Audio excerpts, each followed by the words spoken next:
राधे राधे महाराज जी। महाराज जी, घर की पूजा और मंदिर में जाकर पूजा करने में क्या अंतर है? अंतर है। घर की पूजा मंदिर में जाकर, फिर तीर्थ स्थान में जाकर, फिर धाम में जाकर, इसमें विशिष्ट फल है। जैसे घर में आप 1000 माला जपें और गौशाला में जाकर के 100 माला जपें और देवालय में बैठ करके, जैसे भगवान के प्रसिद्ध देवालय है, 1 माला जपें, तो 1 माला आपकी 1000 माला के बराबर होगी। आप वृंदावन धाम में जपें, 1 माला 1,00,000 माला के बराबर जाता है। तो घर का भजन और तीर्थों का, तभी तो जब भगवत प्राप्ति की लालसा होती तो हम तीर्थों की यात्रा करते हैं, संतों का समागम करते हैं, बड़े बड़े देवालयों के दर्शन करते हैं, उससे हमारा हृदय पवित्र होता है। तो ये जरूर है कि घर में जो हम उपासना करते हैं उससे कई गुना लाख पुरियों में, धामों में। अब जैसे अपने घर में बैठकर भजन कर रहे हो, गंगा के तट पर बैठकर भजन कर रहे हो, तो अंतर नहीं होगा। गंगा की धारा बह रही हो, आप माला चला रहे हो। अच्छा, गंगा जल के अंदर खड़े होकर भजन कर रहे हो तो उससे भी ज्यादा लाभ होगा।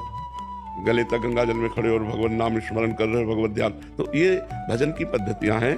घर से कई गुना लाभ तीर्थों में, पुरियों में, धामों में, पवित्र यमुना, गंगा, नर्मदा आदि के तट पर बैठकर भजन करने से, गौशाला में भजन करने से कई गुना लाभ प्राप्त होता है। और कोशिश करना चाहिए कि थोड़ा समय निकालकर हम ऐसे पवित्र स्थानों में भजन करें।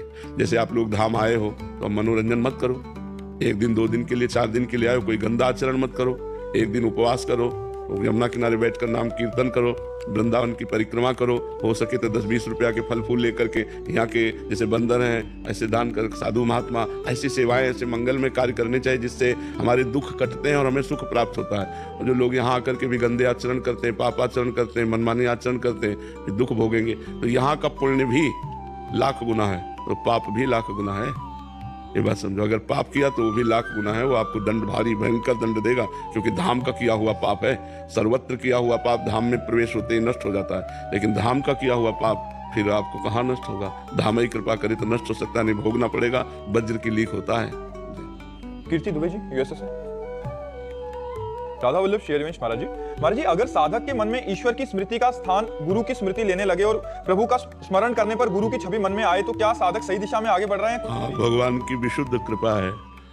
ध्यान मूलम गुरु मूर्ति, पूजा मूलम गुरु पदम, मंत्र मूलम गुरु वाक्यम, मोक्ष मूलम गुरु कृपा। भगवान कहते हैं, मोते अधिक गुरु ही जिए जानी, मेरे से भी अधिक गुरुदेव को स्थान दे।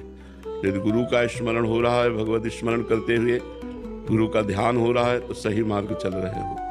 भगवान की विशुद्ध कृपा है। गुरु ही इष्ट है, इष्ट ही गुरु है।